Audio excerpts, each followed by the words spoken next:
पहला प्रश्न दिया है। प्रश्न में यहाँ पर कह रहा है कि उस वेन आरेख का चयन कीजिए जो निम्नलिखित वर्गों के बीच के संबंध को सर्वोत्तम रूप से दर्शाता है। यानी यहाँ पर हमें 3 शब्द दिया है, शर्ट दिया है, कॉटन दिया है और डेनिम दिया है। इनके बीच वेन आरेख कैसा बनेगा, यह हमें प्रश्न पूछा है। ठीक है, तो देखिए जब भी आपको वेन डायग्राम के प्रश्न को सोल्व करना है तो सबसे पहले आपको क्या करना है, तीनों शब्दों को ध्यान से देखना है कि इन तीनों शब्दों में आपस में कोई संबंध है या नहीं है, कि आप इनको जानते हो या नहीं जानते हो। ठीक है, बाई चांस अगर आपको नहीं संबंध पता चलता है या नहीं समझ आता है, उस कंडीशन में आपको क्या करना है, एक एक शब्द का भी डायग्राम बनाओगे तो आपका आसानी से प्रश्न सही हो जाएगा। ठीक है, अब वो कैसे, देखिए यहां पर मान लीजिए हम क्या करते हैं, किसी भी एक शब्द का डायग्राम पहले बना लेते हैं। तो मान लो यहां पर हम क्या करते हैं, शर्ट का डायग्राम बना लेते हैं। तो ये हमने क्या किया, शर्ट का डायग्राम बना लिया। ठीक है, उसके बाद फिर हम यहाँ पर क्या करेंगे, दूसरे शब्द का बनाएंगे। अब यहाँ पर हम दूसरा शब्द या तो हम डेनिम का बनाए या कॉटन का बनाए, किसी का भी बना सकते हैं। तो मान लो यहाँ पर हम क्या करते हैं, अभी कॉटन का डायग्राम बनाते हैं। अब कॉटन का डायग्राम बनाने से पहले आपको ये देखना है कि जो हमने यहाँ पर शर्ट का डायग्राम बनाया ये वाला, इनका कॉटन से कोई संबंध है या नहीं है। तो आप कहोगे शर्ट को तो आप जानते ही हो, अब कॉटन आपको पता है कि कुछ शर्ट क्या होते हैं, कॉटन के होते हैं। यानी कि कुछ शर्ट एक प्रोडक्ट है जो क्या बनता है, कॉटन से भी बनता है और डेनिम से भी बनता है। तो यहाँ पर देखिए शर्ट यानी कि कॉटन है तो कॉटन से संबंध है। तो यहाँ पर कुछ है, सारे के सारे शर्ट कॉटन से नहीं होते, कुछ शर्ट होते। तो यहाँ पर हम क्या करेंगे, कुछ कॉटन यहाँ पर शर्ट का हिस्सा ले लेंगे। ठीक है, तो यहाँ पर कॉटन का डायग्राम ऐसा बनेगा।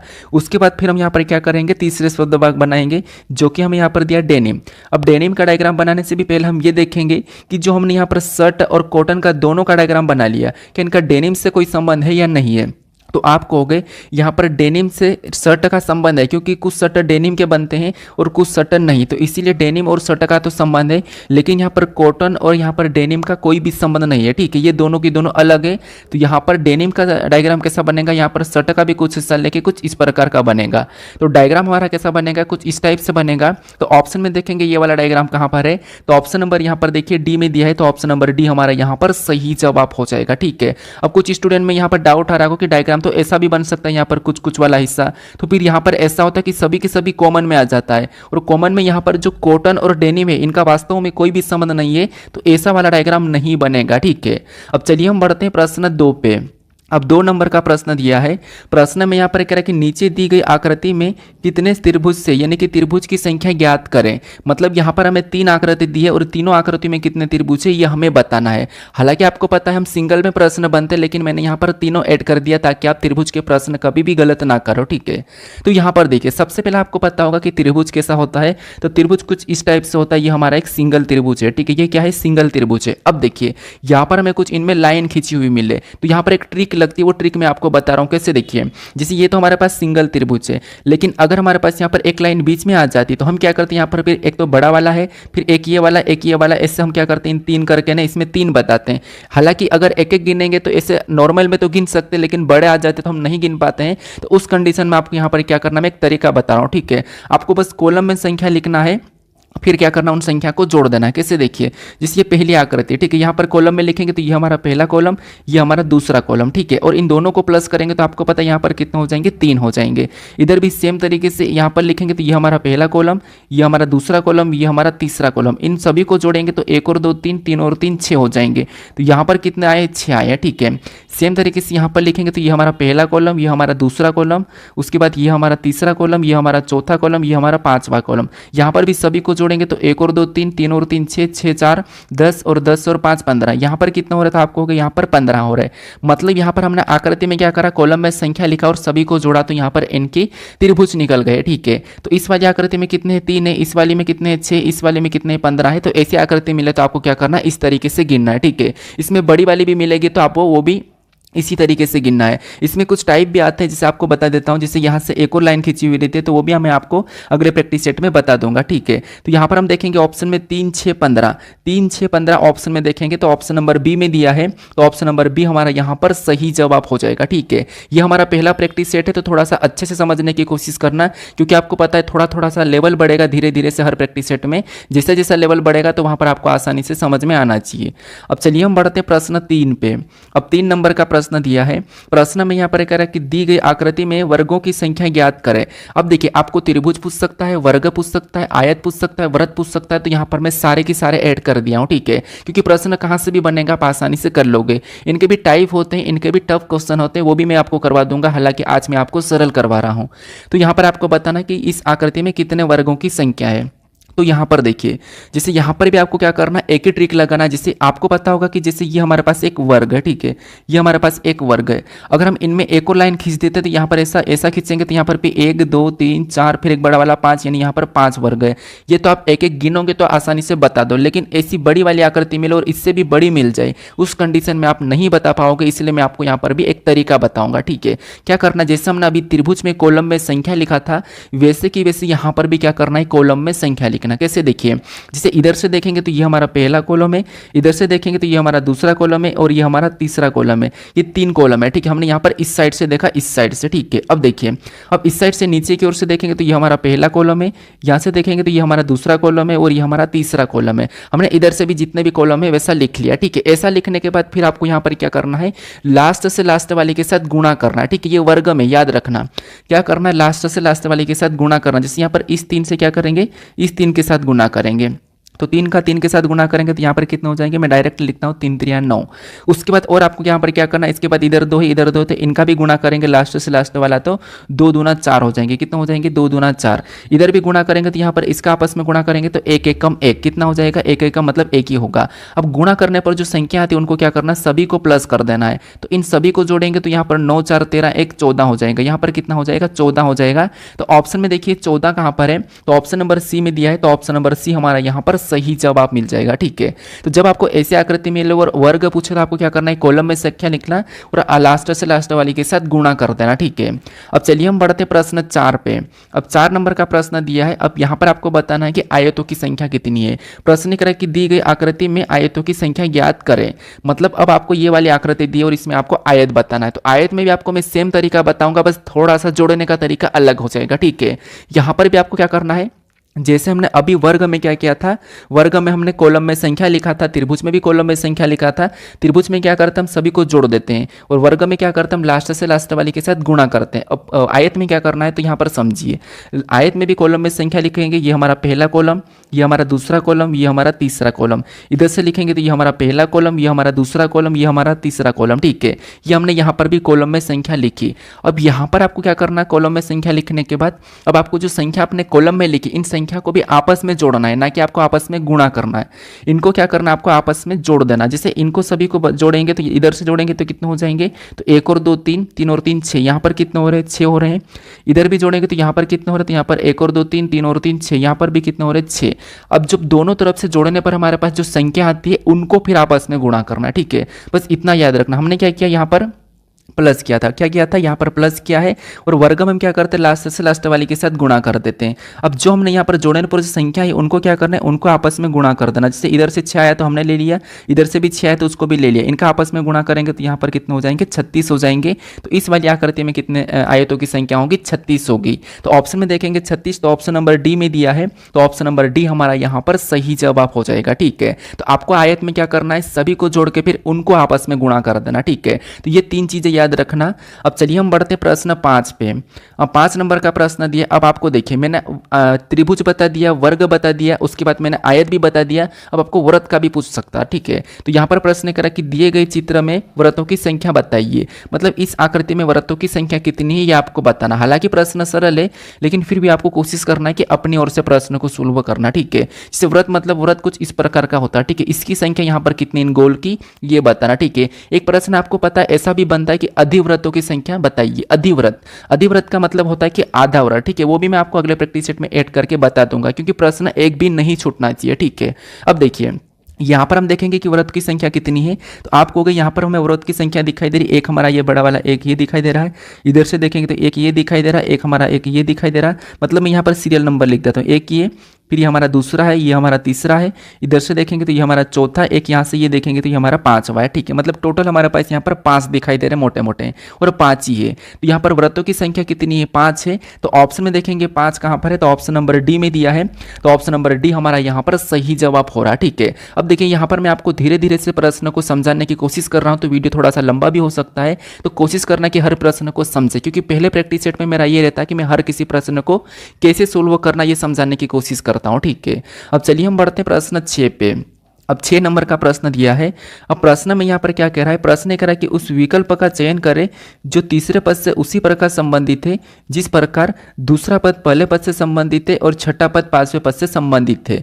मतलब ये हमारा प्रश्न क्या है? एनालॉजी प्रश्न है। ठीक है, एनालॉजी चैप्टर का प्रश्न है, यानी जिस प्रकार से यहाँ पर 63 और 9 का जो आपस में संबंध है और 119 और 17 का जो आपस में संबंध है, उसी प्रकार से हमें यहाँ पर 84 के साथ यहाँ पर किसका संबंध होगा ये हमें बताना। ठीक है, यानी कि जो प्रश्नवाचक चिन्ह है यहाँ पर कौन सी संख्या होगी। ठीक है, तो ये हमारा नंबर एनालॉजी का प्रश्न। अब जब भी आपको नंबर एनालॉजी के प्रश्न को सोल्व करना है तो सबसे पहले आपको ये पता करना है कि यहाँ पर देखिए जैसे प्रश्नवाचक चिन्ह हमारा इस तरफ है। ठीक है, क्या है? इस तरफ है। तो हम क्या करते हैं? कोशिश करते हैं कि यहाँ पर जैसे ये वाली संख्या से यहाँ पर कोशिश करते हैं पता करने की।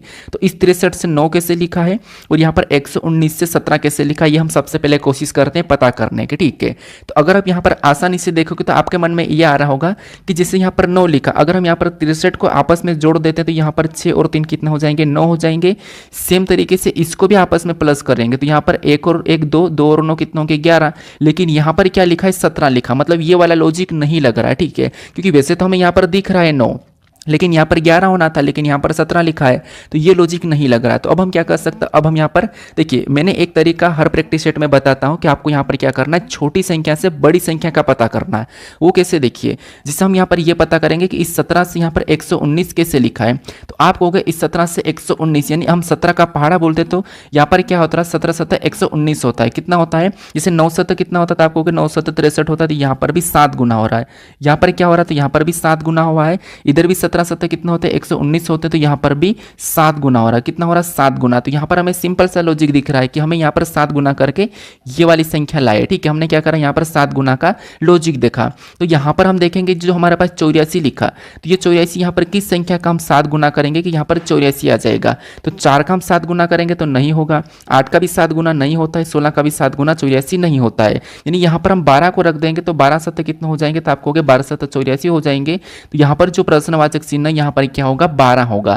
तो 12 7 84, तो 12 ऑप्शन हमारा ए में दिया है, तो ऑप्शन नंबर ए हमारा यहाँ पर सही जवाब हो जाएगा। ठीक है, बस हमें यहाँ पर तीनों में सेम लॉजिक लगाना है। जैसे यहाँ पर 7 गुना, यहाँ पर 7 गुना, तो हमने भी यहाँ पर 7 गुना वाले ही लॉजिक लगाया। ठीक है, तो ऑप्शन नंबर ए हमारा यहाँ पर सही जवाब हो जाएगा। इसका भी आपको पता है लेटर एनालॉजी, यानी कि लेटर का भी प्रश्न बनता है, तो वो भी मैं आपको करवा दूंगा। शब्द का भी बनता है तो वो भी मैं करवा दूंगा। ठीक है, अब चलिए हम बढ़ते हैं प्रश्न 7 पे। अब 7 नंबर का प्रश्न दिया है, ये हमारा श्रृंखला का प्रश्न है। प्रश्न कह रहा है कि निम्नलिखित में से कौन सी संख्या दी गई श्रृंखला में प्रश्न चिन्ह के स्थान पर आएगी। यानी यहाँ पर हमारे पास एक श्रृंखला श्रेणी दी है संख्याओं की, और यहाँ पर हमारे पास एक प्रश्नवाचक चिन्ह दिया है। ठीक है, तो यहाँ पर कौन सी संख्या आएगी यह हमें बताना है। तो देखिए, जब भी आपको श्रृंखला के प्रश्न को सोल्व करना और उसमें आपको संख्या दिखाई दे, तो उस कंडीशन में आपको संख्या को ध्यान से देखना कि सबसे पहले तो इसकी संख्या कैसे लिखी है। क्या संख्या धीरे धीरे बढ़ रही है, या किसी का वर्ग या किसी का घन लिखा है, या फिर संख्या अचानक बढ़ रही है, या संख्या घट रही है बढ़ रही है। इन चीज़ों का आपको सबसे पहले ध्यान देना है। अब घट रही है बढ़ रही है, अचानक बढ़ती है, उनमें वहाँ पर क्या करना है वो मैं आपको हर प्रैक्टिस सेट में अलग अलग टाइप से सोल्व करके बताऊंगा। ठीक है, अब यहाँ पर अगर हम देखेंगे तो यहाँ पर संख्या हमारे पास धीरे धीरे बढ़ रही है। कैसे? देखिए, जैसे 6 के बाद क्या लिखा है? तो 6 के बाद 10 लिखा है, मतलब अंतर देखेंगे तो इसमें +4 किया है। फिर यहाँ पर 10 के बाद आगे देखेंगे तो कितना लिखा है? 15 लिखा है, मतलब यहाँ पर अंतर देखेंगे तो यहाँ पर प्लस कितना किया है? 5 किया है।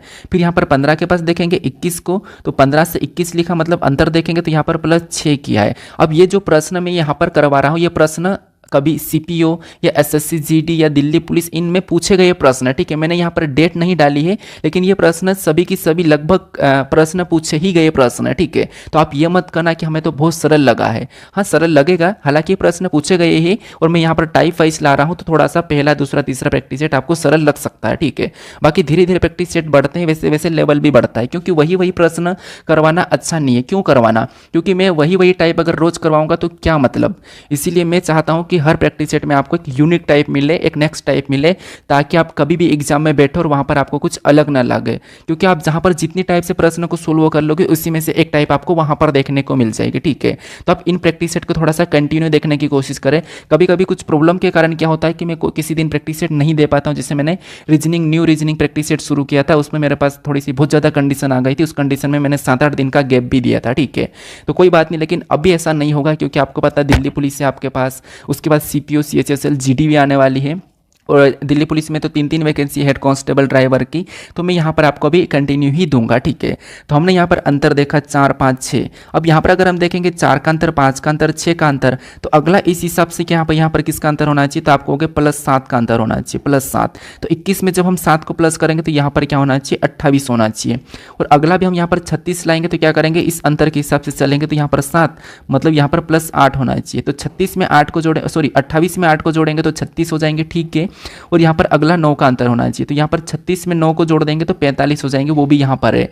तो जो प्रश्नवाचक चिन्ह यहाँ पर क्या होगा, 28 होगा। तो ऑप्शन में देखेंगे तो ऑप्शन नंबर C में दिया है, तो ऑप्शन नंबर C हमारा यहाँ पर सही जवाब हो जाएगा, ठीक है। अगर आपको वीडियो अच्छा लग रहा हो तो प्लीज़ लाइक कर दीजिए। बाकी अगर आपको ज़्यादा अच्छा लगा हो तो फिर चैनल को भी सब्सक्राइब कर लीजिए, ठीक है। क्योंकि देखिए, मैं आपको यहाँ पर ज़बरदस्ती नहीं कहूँगा कि आप लाइक ही कीजिए या आप सब्सक्राइब कर लीजिए, क्योंकि मुझे आदत नहीं है आपको ये कहना, ठीक है। क्योंकि देखिए, आपको अच्छा लगेगा तो ही आप लाइक करोगे, अच्छा लगेगा तभी आप सब्सक्राइब करोगे, ठीक है। और बाकी अपने दोस्तों तक भी आप शेयर कर दीजिएगा। अब चलिए हम बढ़ते हैं प्रश्न 8 पे। अब 8 नंबर का प्रश्न दिया है।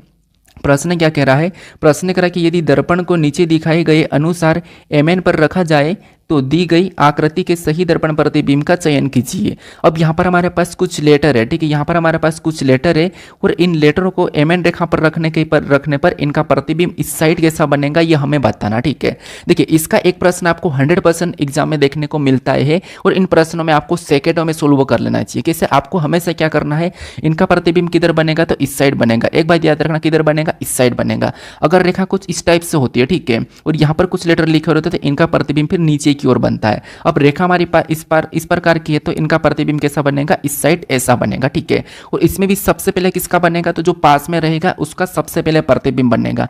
मैं आपको एक एग्जांपल देता हूं। आप कहीं भी लाइन में खड़े हो तो सबसे पहले वो चीज़, किसी चीज़ के लिए खड़े रहते हैं या किसी काम के लिए खड़े रहते हैं, तो सबसे पहले काम, उसका काम किसका होता है, जो पास में रहता है, मतलब लाइन में पहले होता है उसका ही काम होता है या फिर उसको ही वो चीज़ मिलती है, ठीक है। तो सेम ऐसे ही यहाँ पर भी सबसे पहले जो लाइन में खड़े थे, जो सबसे पहले रेखा के पास है उसका पहले बनेगा। तो पहले बनेगा तो यहाँ पर सबसे पहले ए का बनेगा और ए का वैसा की वैसा बनेगा, कोई प्रभाव नहीं पड़ेगा, ठीक है। ए को आप अगर उस साइड भी पलटाओगे तो कोई प्रभाव नहीं पड़ेगा। तो अगर हम ऑप्शन में देखते हैं, गलती निकालते हैं, तो यहाँ पर ए हमारा उल्टा हो रहा है और ए उल्टा नहीं होगा और यहाँ पर उल्टा है तो ऑप्शन नंबर B नहीं हो सकता है।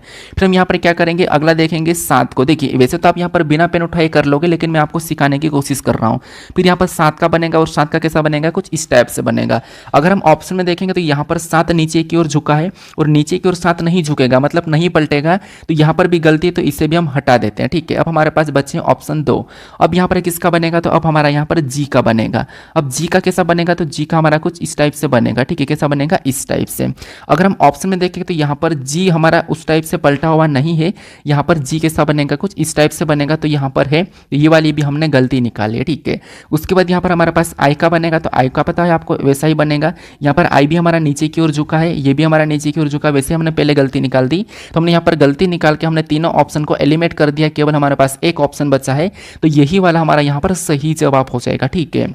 तो हमेशा आपको यहाँ पर क्या करना है, दर्पण प्रतिबिंब वाले प्रश्न में गलती निकाल के प्रश्न को सोल्व करना है। अब चलिए हम बढ़ते हैं प्रश्न 9 पे। अब 9 नंबर का प्रश्न दिया है। अब प्रश्न यहाँ पर कह रहा है कि एक निश्चित कोड भाषा में यहाँ पर कंप्यूटर को DQNRVVFT लिखा जाता है और गार्डनर को यहाँ पर HCSFFPFT लिखा जाता है। उसी भाषा में यहाँ पर एकेडमिक को किस प्रकार लिखा जाएगा, ये हमें प्रश्न पूछ रहा है, ठीक है। मतलब ये हमारा कोडिंग डिकोडिंग का प्रश्न है। और कोडिंग डिकोडिंग के तो आपको पता है कई सारी टाइप है। लेटर से संख्या होती है, संख्या से लेटर होता है, लेटर का कोड लेटर ही होता है, इसमें भी क्रॉस मेथड ये वो सब होता है। लेकिन मैं यहाँ पर जितने भी प्रैक्टिस सेट करवाऊंगा तो मैं सभी टाइप प्रश्न यहाँ पर करवा दूंगा, ठीक है। अब हमें यहाँ पर क्या करना है, सबसे पहले आपको देखिए क्या करना है। सबसे पहले जैसे यहाँ पर कंप्यूटर से ये वाले शब्द लिखें, ठीक है, मतलब ये लेटर लिखें।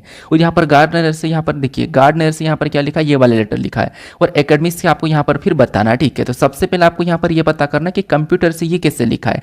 तो हम क्या करेंगे, पहले लेटर से पहले को चेक करेंगे आगे से, फिर आप पीछे से भी चेक कर सकते हो, लेकिन पहले आगे से करना है, अगर नहीं मिलता तो फिर आपको यहाँ पर पीछे से करना है, ठीक है।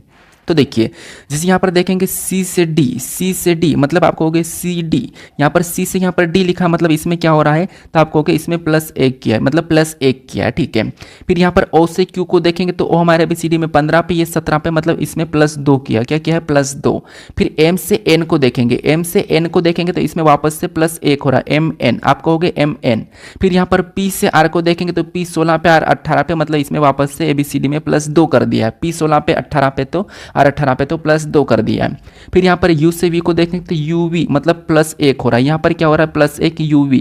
फिर यहाँ पर टी से वी को देखेंगे तो टी कितने नंबर पे, 20 नंबर पे, और यहाँ पर वी 22 नंबर पे, वापस से इसमें यह क्या हुआ, तो यहाँ पर वापस में +2 हो रहा है, क्या हो रहा था, यहाँ पर वापस में +2 हो रहा है। फिर यहाँ पर ई से क्या करेंगे, एफ को देखें तो EF मतलब इसमें वापस एक और प्लस हुआ है, क्या हुआ, एक प्लस। फिर यहाँ पर देखिए आर से क्या लिखा है, टी लिखा, RT मतलब इसमें वापस से क्या होता है, इसमें वापस से 2 प्लस हो गया, ठीक है, क्योंकि R 18 पे, T 20 नंबर पे, तो यहाँ पर 1 + 2 + 1 + 2 + 1 + 2 + 1 + 2 प्लस हमें यहाँ पर मिला है, ठीक है। क्या सेम तरीके से यहाँ पर गार्डनर से भी लिखा है, तो देखिए जैसे हम यहाँ पर डायरेक्ट देखते हैं, अभी हमें यहाँ पर ये वाला इतना लिखने की जरूरत नहीं, हम यहाँ पर डायरेक्ट चेक कर लेते हैं, ठीक है। वैसे आपको अल्फ़ाबेट की प्लेस वैल्यू याद होगी, ठीक है, अगर नहीं याद तो आप याद कर लेना। कैसे, देखिए जैसे यहाँ पर देखेंगे जी से एच को देखेंगे तो GH मतलब 1 प्लस हो रहा है और यहाँ पर 1 प्लस हुआ था, ठीक है, सेम है। फिर यहाँ पर देखिए ए से क्या करेंगे, सी को देखेंगे तो ए से सी मतलब 2 प्लस हो रहा है, यहाँ पर भी 2 प्लस। फिर यहाँ पर देखिए आर से क्या करेंगे, एस को देखेंगे तो यहाँ पर वापस से 1 प्लस। फिर डी से क्या करेंगे, एफ को देखेंगे तो वापस से 2 प्लस। फिर ई से एफ को देखेंगे तो वापस से 1 प्लस। एन से पी को देखेंगे तो वापस से यहाँ पर 2 प्लस। फिर ई से क्या करेंगे, एफ को देखेंगे तो फिर 1 प्लस। फिर आर से टी को देखेंगे तो लास्ट में वापस से 2 प्लस, यहाँ पर भी लास्ट में 2 प्लस हुआ था। तो हमें लॉजिक क्या मिल रही है, तो यहाँ पर 1 + 2 + 1 + 2 प्लस वाली लॉजिक मिली है, ठीक है। तो इसी तरीके से क्या करेंगे, एकेडमिक का बता देंगे। तो सबसे पहले क्या करेंगे, तो आपको यहाँ पर 1 प्लस करेंगे, तो 1 प्लस करेंगे तो पहला लेटर क्या होगा, बी हो जाएगा। बी ऑप्शन में देखेंगे तो सभी में है। फिर यहाँ पर क्या करेंगे, 2 प्लस करेंगे, तो सी में 2 प्लस करेंगे तो CDE मतलब यहाँ पर क्या आ जाएगा, ई आ जाएगा। तो यहाँ पर ई देखेंगे तो ई हमारे पास इसमें नहीं है, तो हम इसको हटा सकते हैं, ठीक है। उसके बाद यहाँ पर क्या करेंगे, वापस से 1 प्लस करेंगे, यहाँ पर 2 प्लस किया था, वापस से 1 प्लस करेंगे, तो यहाँ पर क्या आ जाएगा, तो आपको कि यहाँ पर हमारे पास आ जाएगा बी। तो BEB ऑप्शन में देखेंगे तो इसमें नहीं है, तो इसे भी हटा दो। फिर यहाँ पर क्या करेंगे, वापस से 1 प्लस करेंगे, तो डी के बाद क्या आ जाएगा, ई आ जाएगा। तो ऑप्शन में देखिए BE देखेंगे तो इसमें नहीं है, तो इसे भी हटा दिया हमने। यहाँ पर सभी के सभी ऑप्शन को एलिमिनेट कर दिया है। अब हमारे पास केवल एक ही ऑप्शन बचा है, तो यही वाला हमारा यहाँ पर सही जवाब हो जाएगा, ठीक है। क्योंकि हमने यहाँ पर पूरा लॉजिक पता कर लिया, तो हमें यहाँ पर पूरा चेक करने की जरूरत नहीं है, हालांकि हम कर लेते हैं। अब हम क्या करेंगे, वापस से 1 प्लस करेंगे, 1 प्लस करेंगे तो यहाँ पर ई के बाद क्या आ जाएगा, एफ आ जाएगा। उसके बाद फिर से 2 प्लस करेंगे तो MNO आ जाएगा, ठीक है, क्या आ जाएगा, ओ आ जाएगा। फिर 1 प्लस करेंगे तो आई के बाद क्या आ जाएगा, यहाँ पर जे आ जाएगा। फिर 2 प्लस करेंगे तो CDE आ जाएगा, यहाँ पर क्या आ जाएगा, ई आ जाएगा। तो JE हमारे पास लास्ट में भी दिख रहा है, तो ऑप्शन नंबर यहाँ पर कौन सा वाला, हमारा बी वाला सही जवाब हो जाएगा, ठीक है। आपको यहाँ पर हालांकि समझ में आ चुका होगा। अब चलिए हम बढ़ते प्रश्न 10 पे। अब 10 नंबर का प्रश्न दिया है। अब प्रश्न यहाँ पर कह रहा है कि एक निश्चित कोड भाषा में यहाँ पर बिलियन को 32 64 58 1 लिखा जाता है और मिलियन को 32 49 58 1 लिखा जाता है, तो उस कोड भाषा में एम को कैसे लिखा जाएगा, ये हमें प्रश्न पूछा है, ठीक है। तो ये भी हमारा कोडिंग डिकोडिंग का ही है, लेकिन ये हमारा दूसरी टाइप का प्रश्न है, लेकिन क्या है यहाँ पर लेटर का संख्याओं में, ठीक है। अब देखिए ये प्रश्न फेवरेट है, ये रेलवे में, SSC में तो अभी सभी एग्जाम में पूछा ही जा रहा है, ठीक है। जैसे अभी हाल ही में CGL का एग्जाम हुआ है। CGL में आपको पता है जो मैंने SSC की जो प्रैक्टिस सेट चलाए थे PYQs वाले, तो 25 प्रैक्टिस सेट है, उसमें से पूरे के पूरे CGL में जितने भी उस प्रैक्टिस सेट को देखा था वो CGL में 25 में से 25 करके आया, ठीक है। क्योंकि बहुत हाई लेवल का पेपर नहीं आया था, बहुत सरल आया था। मैं तो और अच्छी टाइप करवा दिया था, उससे भी सरल आ गया था, ठीक है। सीधे सीधे वहाँ पर वैल्यू फिट हो रही थी। तो यहाँ पर देखिए सबसे पहले यहाँ पर हम ये चेक करेंगे कि बिलियन से यहाँ पर ये संख्या कैसे लिखी और मिलियन से यहाँ पर ये संख्या कैसे लिखी। इनका पता करने के बाद फिर हम एम का बताते हैं। लेकिन यहाँ पर हमारे पास मिलियन और बिलियन में ज़्यादा लेटर है और हमें यहाँ पर केवल एक ही लेटर का बताना है। तो जब भी आपको सिंगल लेटर का पूछे तो उस कंडीशन में आपको यहाँ पर कोट निकालने की जरूरत नहीं है। आपको यहाँ पर क्या करना है, कॉमन देख के काटना है। जैसे कॉमन कैसे देखना है, तो यहाँ पर देखिए हम सबसे पहले इसमें कॉमन देखेंगे तो क्या क्या कॉमन दिखाई दे रहा है। तो आपको यहाँ पर ILLION, यहाँ से इतना सारा की सारा हमारे पास लेटर कॉमन है, यहाँ पर भी हमारे पास इतना सारा की सारा लेटर कॉमन है, ठीक है, इतना कॉमन है। इधर भी संख्या में देखेंगे तो हमारे पास यहाँ पर किसको, तो आप कहोगे 9 को छोड़ के बाकी जैसे 3 भी हमारे पास कॉमन है, 2 भी है, 4 भी है, 5 भी है, 8 भी है, 1 भी है। यहाँ पे देखिए 3 2, उसके बाद यहाँ पर 6 को छोड़ देंगे, ठीक है, 4 5 8 उसके बाद 1, ये सारे के सारे हमारे पास कॉमन थे। ठीक है, हमारे पास बचा क्या है, तो इधर से 9 बचा, इधर से 6 बचा, बाकी तो सबकी सब कॉमन है। ठीक है, तो आपको लेटर लेटर में कॉमन देखना और संख्या संख्या में कॉमन देखना। जैसे 3 से 3 हमने यहाँ पर काट दिया है, 2 से 2 भी काट दिया। ठीक है, तो यहाँ पर हमारे पास कॉमन निकला। अब कॉमन निकलने के बाद जो हमारे पास बचता है लेटर, वो एक दूसरे का कोट हो जाता है। जैसे यहाँ पर 6 बचा, यहाँ पर बी बचा, तो बी का कोट क्या हो जाएगा, 6 हो जाएगा और 6 का बी हो जाएगा। यहाँ पर एम बचा और एम का यहाँ पर क्या हो जाएगा, 9 हो जाएगा और 9 का एम हो जाएगा। तो हमें यहाँ पर किसका पूछा, तो आपको हमें यहाँ पर एम का पूछा तो एम का 9 हो जाएगा। अगर आपको यहाँ पर बी का पूछा जाता तो बी का 6 हो जाता। ठीक है, तो एम का पूछा है तो एम का 9 हो जाएगा। तो ऑप्शन में देखेंगे 9 कहाँ पर है, तो ऑप्शन नंबर ए में दिया है, तो ऑप्शन नंबर ए हमारा यहाँ पर सही जवाब हो जाएगा। ठीक है, तो आपको सिंगल लेटर में पूछे तो कॉमन देख के काटना है। अब चलिए हम बढ़ते प्रश्न 11 पे। अब 11 नंबर का प्रश्न दिया है। प्रश्न में यहाँ पर कह रहा है कि विकल्पों में उस आकृति का चयन करें जो प्रश्न चिन्ह को प्रतिस्थापित कर सकती है और दिए गए पैटर्न को पूरा कर सकती है ताकि अंतिम चित्र सममित हो। मतलब ये है सममित हो, मतलब यहाँ पर ये है कि जो हमें यहाँ पर आकृति दी है, इस आकृति पैटर्न में जो प्रश्नवाचक चिन्ह दिया है, यहाँ पर हम किस विकल्प को रखेंगे कि आकृति हमारी पूर्ण हो जाएगी। ठीक है, वैसे की वैसे रखना है। तो ये आकृति को पूर्ण करने वाला प्रश्न है। ठीक है, नॉन वर्बल पे आपको पता है दिल्ली पुलिस में सबसे ज्यादा प्रश्न पूछे जाते हैं, नॉन वर्बल से ज्यादा प्रश्न बनते हैं वैसे आकृतियों से। ठीक है, तो यहाँ पर देखिए, हालांकि ये प्रश्न सरल आपको दिखाई दे रहा होगा क्योंकि यहाँ पर इतना है कि जैसे ये वाली आकृति, इसको देख के हमें इसे पूरा करना है। तो ये वाला हिस्सा तो है हमारा, एक हिस्सा यहाँ पर ये वाला बनेगा। तो अगर हम ये वाला ऑप्शन में देखेंगे तो केवल हमें ऑप्शन नंबर बी में ही दिखाई दे रहा है। फिर इसके बाद यहाँ से ये वाला बनेगा आकृति उस जैसी बनाने के लिए। फिर यहाँ से आपको पता है ये वाला, यहाँ से ये वाला तीर बन जाएगा। ठीक है, ये पूरा तरह से हम कर देते हैं। ठीक है, तो इस प्रकार का, तो यही वाला अगर हम ऑप्शन में देखते हैं तो केवल हमारे पास ऑप्शन नंबर बी में दिखाई दे रहा था। हालांकि आप देखते ही प्रश्न को सोल्व कर लिया होगा। ठीक है, तो ये इस चैप्टर का प्रश्न है कि आकृति को पूर्ण करना। इसमें भी कठिन कठिन प्रश्न आते हैं, तो आपको कैसे कुछ ही पल में सोल्व करना मैं आपको बता दूंगा। ठीक है, तो ऑप्शन नंबर बी हमारा यहाँ पर सही जवाब हो जाएगा। अब चलिए हम बढ़ते प्रश्न 12 पे। अब 12 नंबर का प्रश्न दिया है। यहाँ पर प्रश्न करा कि 4 आकृतियों में से वह आकृति ज्ञात कीजिए जिसमें आकृति x से सन्निहित है, घूर्णन की अनुमति नहीं है। मतलब यहाँ पर हमारे पास एक आकृति दी है, यह आकृति किस विकल्प में है, किस विकल्प में ऐसी कैसी दिखाई दे रही है, ये हमें बताना है। मतलब ये सन्निहित चैप्टर है। ठीक है, यानी आकृति अंतर्निहित वाला चैप्टर है, वहां से इससे भी एक प्रश्न आपको या 2 प्रश्न 100% प्रश्न देखने को मिलेगा। तो यहाँ पर देखिए, हालांकि ये प्रश्न जो मैं यहाँ पर आकृति से उठा के ला रहा हूँ सारे के सारे दिल्ली पुलिस में पूछे गए प्रश्न है। क्योंकि देखिए अब यहाँ पर आपको देखना है कि यहाँ पर जो आकृति है, यह आकृति किसी विकल्प में दिखाई दे रही है। तो आप कहोगे हमें सिंपल सी भाषा में देखें तो यहाँ पर हमें स्पष्ट रूप से ऑप्शन नंबर सी में बनती हुई ये वाली आकृति यहाँ पर दिखाई दे रही है। वैसे वैसे यहाँ से ये गया तो वहाँ पर भी गया था, यहाँ पर ये वाली लाइन भी है, ये वाली भी लाइन और ये गोल भी है। तो हमें ऑप्शन नंबर सी में दिखाई दे रहा है। तो ऑप्शन नंबर हमारे यहाँ पर कौन सा वाला, सी वाला सही जवाब हो जाएगा। ठीक है, कौन सा, ऑप्शन नंबर सी। तो हमें यहाँ पर देखना होता है कि जो आकृति हमें यहाँ पर दी है ये किस विकल्प में दिखाई दे रही है। ठीक है, सन्निहित वाला, इसमें भी प्रश्न कठिन बनते हैं, मैं आपको सब करवा दूंगा। हालांकि हमारा पहला प्रैक्टिस सेट है तो मैंने पहले ही कह दिया था कि थोड़ा सरल लगेगा। अब चलिए हम बढ़ते प्रश्न 13 पे। अब 13 नंबर का प्रश्न दिया है। अब प्रश्न में यहाँ पर कह रहा है कि उस आकृति का चयन करें जो निम्नलिखित आकृति श्रृंखला में प्रश्न चिन्ह का स्थान लेगी। अब देखिए, कुछ स्टूडेंट क्या करते हैं, चैप्टर वाइज पढ़ भी लेते हैं लेकिन प्रैक्टिस नहीं करते हैं। और प्रैक्टिस नहीं करते तो या तो आप वो बहुत ज़्यादा समय लगा देते हैं और एसएससी में इतना समय रहता नहीं है और उसके कारण वो प्रश्न को पूरे सोल्व नहीं कर पाते हैं। तो प्रैक्टिस करने का मेन उद्देश्य ये है कि आपको एक तो कहाँ गलती होती है वो सीखने को मिलता है और प्रश्न को सोल्व करने की स्पीड बनती है और प्रश्न कैसे कैसे बनते हैं, कैसे कैसे प्रश्न पूछे जाते हैं, ये 3 चीज़ें आपको देखने को मिलती है। तो भले ही आपने चैप्टर वाइज पढ़ भी लिया होगा तो आपको यहाँ पर प्रैक्टिस करना जरूरी है। ठीक है, जितना आप प्रैक्टिस करोगे, जितना प्रश्न को देखोगे सोल्व करते हुए, उतना ही आप प्रश्नों को आसानी से कुछ ही सेकंड में एग्जाम में सोल्व कर पाओगे। ठीक है, बाकी अगर आप नए भी हो तो भी कोई बात नहीं, मैं आपको पता है कि मैं आपको यहाँ पर हमेशा की सिखाने की कोशिश करता हूँ। हर प्रश्न को आप जैसे कि सेम प्रश्न मिलेगा तो कैसे सोल्व करोगे। तो यहाँ पर देखिए, ये हमारा आकृति श्रृंखला का प्रश्न है। यहाँ पर हमें आकृति के पैटर्न को समझना होगा। जैसे यहाँ पर देखेंगे तो लगभग हमारे पास आकृति सेम है, लेकिन हमारे पास जो अंदर के डॉट है ब्लैक वाले वो चेंज हो रहे हैं। किससे, देखिए जैसे यहाँ पर हम देखेंगे तो यहाँ पर हमारे पास एक त्रिभुज जैसा आकृति बनने की कोशिश है, मतलब इस प्रकार के 2 डॉट यहाँ पर है। इधर से देखेंगे तो ये त्रिभुज हमारा कुछ इस प्रकार पलटा, मतलब यहाँ पर डॉट हमारा इस प्रकार चले गया, ये डॉट यहाँ वाला डॉट यहाँ पर आ गया। ठीक है, अगले में यही वाला डॉट यहाँ पर था वो यहाँ पर चले गया, मतलब त्रिभुज वाला जो बन रहा है हमारा यहाँ से कुछ इस प्रकार का बन रहा है। ठीक है, ये इस प्रकार बन रहा है। इसका मतलब ये है कि यहाँ पर जो अगला त्रिभुज का टाइप बनेगा, मतलब डॉट बनेंगे, वो कुछ इस प्रकार के बनेंगे। मतलब ये वाला जो ब्लैक डॉट वो यहाँ पर आ जाएगा, ठीक है, अगली आकृति में यहाँ पर आ जाएगा, मतलब यहाँ पर आ जाएगा, ठीक है। कहाँ पर आप कहोगे यहाँ पर ब्लैक डॉट आ जाएगा, कहाँ पर यहाँ पर, और एक डॉट हमारा यहाँ पर रहेगा और एक डॉट हमारा यहाँ पर रहेगा, ठीक है। तो ऐसा वाला डॉट अगर हम ऑप्शन में देखेंगे तो यहाँ पर केवल हमें ऑप्शन नंबर सी में दिखाई दे रहा है, क्योंकि यहाँ पर अगर हम देखेंगे तो ये कुछ इस प्रकार का बन रहा है, यहाँ पर तो हमारा कुछ बनने का चांस ही नहीं है ऑप्शन नंबर बी में, और यहाँ पर हमारा कुछ इस प्रकार का बन रहा है, ठीक है।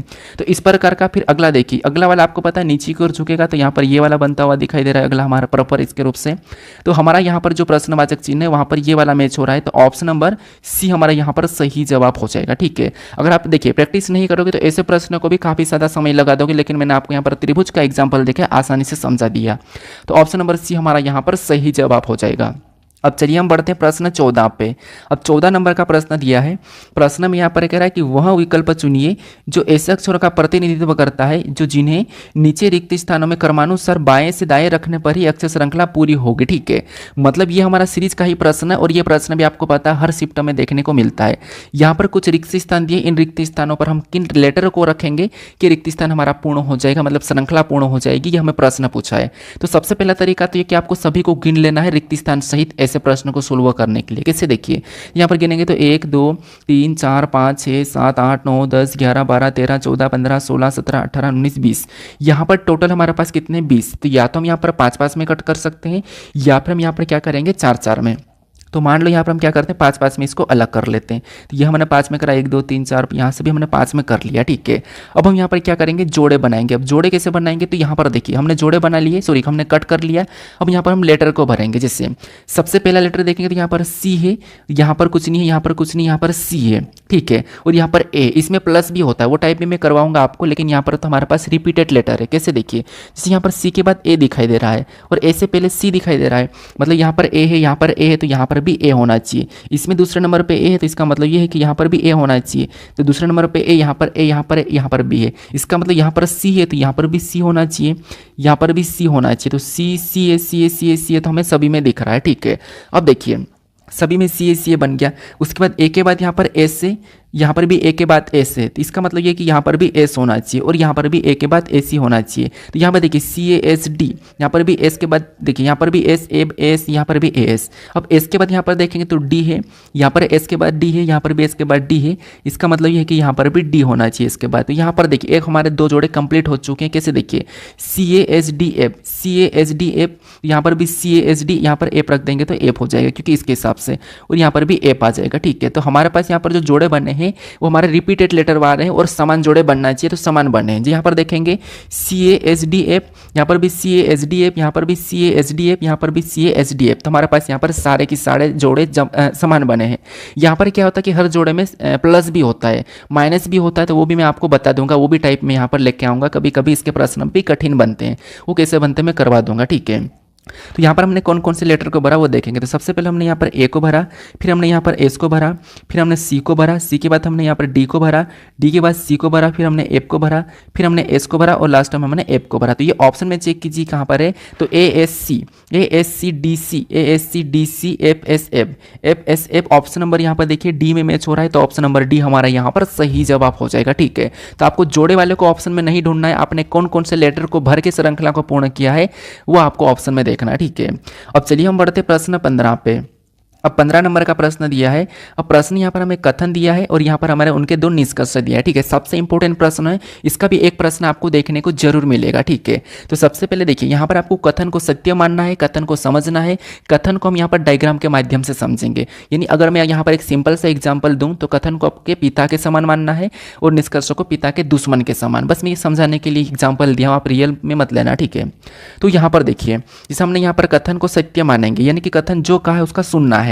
तो कथन में कह रहा है कि कुछ सैनिक, यहाँ पर क्या कह रहा है कि जिससे मान लो ये सैनिक है, ठीक है। मैं यहाँ पर मान लो ये सैनिक बना दिया, मतलब डायग्राम ये सैनिक है, ठीक है।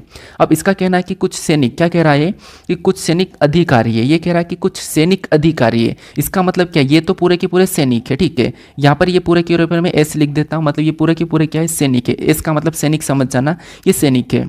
अब इसका कहना कि कुछ सैनिक अधिकारी, मतलब यहाँ पर मैं कुछ सैनिक का हिस्सा लेके अधिकारी में ले लेता हूँ, ठीक है। तो ये अधिकारी का मैं ए ले लेता हूँ। तो यहाँ पर कुछ सैनिक अधिकारी, तो हमने यहाँ पर कुछ सैनिक अधिकारी का मैंने हिस्सा बना दिया है।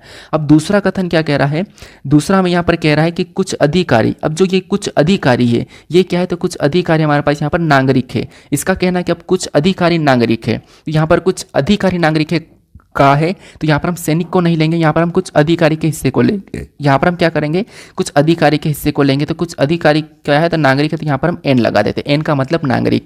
डायग्राम हमारा कैसा बना है, ऐसा बना है, ठीक है, जैसा इसने कहा। इसने अगर यहाँ पर कहता है कि कुछ सैनिक और अधिकारी दोनों की दोनों नागरिक, तो फिर यहाँ पर डायग्राम कुछ इस प्रकार का बनाते हैं, लेकिन यहाँ पर इसने ऐसा नहीं कहा था, ठीक है। तो डायग्राम मैंने ऐसा बनाया कि कुछ सैनिक अधिकारी, तो यहाँ पर कुछ सैनिक अधिकारी दिखाई दे रहे हैं, कुछ अधिकारी नागरिक है, तो यहाँ पर कुछ अधिकारी नागरिक भी दिखाई दे रहे हैं, ठीक है। इतना हमने डायग्राम बनाया है।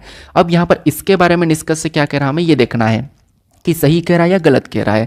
तो यहाँ पर पहले निष्कर्ष को देखिए, यहाँ पर हमें पहला निष्कर्ष से कह रहा है कि सभी सैनिक नागरिक है। यहाँ पर कह रहा है कि सभी सैनिक क्या है, नागरिक है। क्या आपको यहाँ पर सभी के सभी सैनिक नागरिक दिखाई दे रहे हैं, तो सैनिक यहाँ पर है, नागरिक यहाँ पर है, तो ऐसा तो हमें नहीं दिखाई दे रहा है। और कथन में भी हमें नहीं कहा था कि यहाँ पर सैनिक और नागरिक का आपस में कोई संबंध है, तो हम यहाँ पर हम सभी कैसे कह सकते हैं। तो इसीलिए ये वाला हमें यहाँ पर पहला वाला गलत कह रहा है, यानी कि पहला निष्कर्ष गलत कह रहा है कि सभी सैनिक नागरिक नहीं है। जब यहाँ पर कुछ भी नहीं है तो सभी कैसे हो सकते हैं, ठीक है। तो ये गलत कह रहा है, यानी हम नेगेटिव का पॉजिटिव नहीं, पॉजिटिव का नेगेटिव नहीं ले सकते हैं। और जैसे अगर कथन में कहा नहीं तो वो भी हम नहीं ले सकते, ठीक है। फिर दूसरे को देखिए, दूसरा कह रहा है कि सभी नागरिक सैनिक है। क्या आपको यहाँ पर सभी की सभी नागरिक सैनिक दिखाई दे रहे हैं। जब सभी सैनिक नागरिक नहीं है तो सभी नागरिक सैनिक कैसे होंगे, तो ये भी गलत है। बस इसने क्या करा, उल्टा, मतलब बात को पलटा के वही कही है। बात एक ही कह रहा है लेकिन इसने पलटा के कह दी है। हम कहते हैं ना कि आप उसी बात को पलटा के क्यों कह रहे हो, ऐसा हम कहते हैं ना। तो वैसा कि वैसा ये पलटा के कह रहा, मतलब ये भी गलत है। दोनों की दोनों यहाँ पर गलत है, तो दोनों की दोनों निष्कर्ष गलत है। तो ऑप्शन में देखेंगे ना तो पहला और ना ही दूसरा अनुसरण कर रहा है, तो ये ऑप्शन नंबर हमारे पास ए में दिया है। तो ऑप्शन नंबर ए हमारा यहाँ पर सही जवाब हो जाएगा, ठीक है।